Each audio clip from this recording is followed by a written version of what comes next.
Assalamualaikum warahmatullahi wabarakatuh. Perkenalkan, nama saya Rahmadanti. Saya dari Prodi Pendidikan Ekonomi Universitas Pancasakti Kampus D Bekasi. Di sini saya akan mempresentasikan mengenai peran ekonomi dalam pendidikan dan pendidikan dalam pembangunan ekonomi.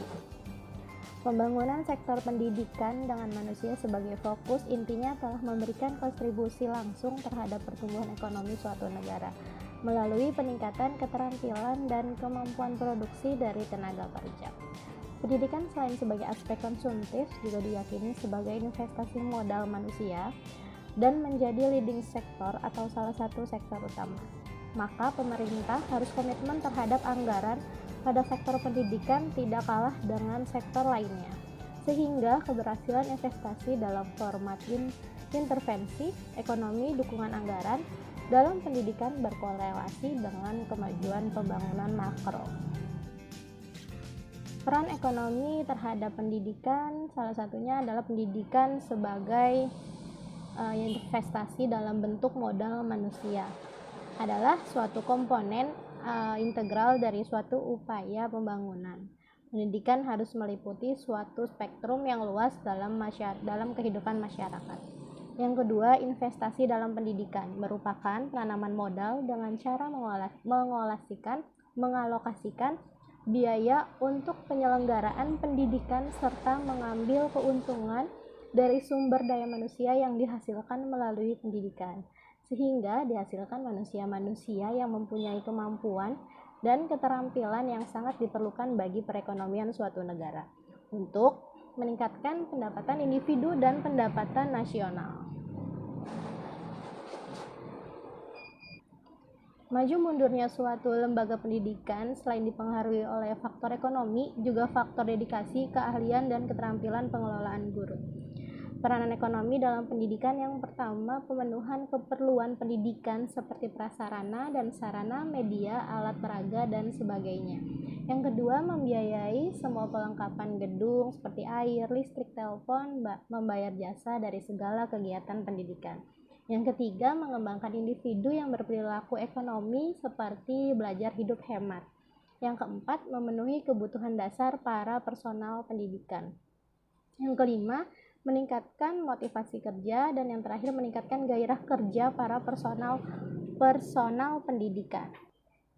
Selanjutnya, pengembangan SDM melalui pendidikan menyokong secara langsung terhadap pertumbuhan ekonomi, dan karenanya pengeluaran untuk pendidikan harus dipandang sebagai investasi yang produktif dan tidak semata-mata dilihat sebagai sesuatu yang konsumtif tanpa manfaat balikan yang jelas.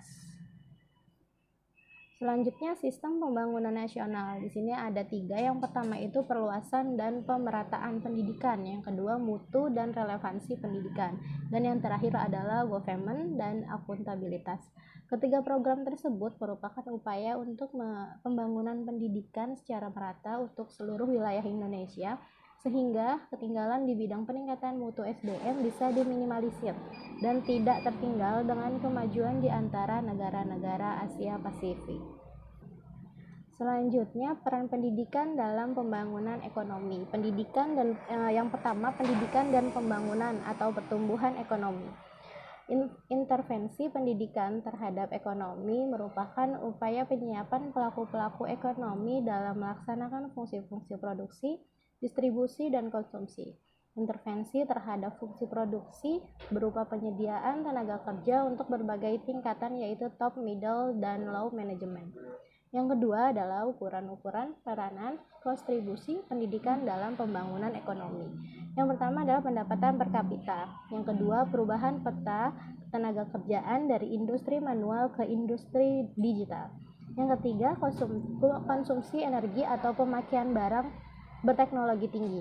Yang keempat, peningkatan dalam efisiensi sistem produksi masyarakat yang diukur dengan GDP dan GNP. Yang kelima, kepuasan pemenuhan kebutuhan dasar masyarakat. Dan yang keenam, pencapaian tujuan-tujuan oleh berbagai kelompok dalam masyarakat yang dikaitkan dengan penggunaan sumber daya yang terbatas. Menurut Passaropoulos, 1977, kesempatan yang dapat dilakukan oleh dunia pendidikan dalam mendukung dan memperbaiki ekonomi dapat diukur dari yang pertama, terciptanya angkatan kerja yang lebih produktif karena memiliki bekal pengetahuan dan keterampilan yang lebih baik dan relevan dengan kebutuhan dunia usaha industri. Yang kedua, tersedianya kesempatan usaha yang lebih luas dalam upaya membangun dunia pendidikan yang lebih berkualitas. Yang ketiga, terciptanya kelompok pemimpin yang terdidik. Dan yang terakhir adalah tersedianya berbagai program ekonomi yang berbasis pendidikan yang mendorong munculnya kemampuan dan kualitas output yang memiliki daya saing. Oke, terima kasih. Cukup sekian penjelasan dari saya. Kurang lebihnya mohon maaf. Wassalamualaikum warahmatullahi wabarakatuh.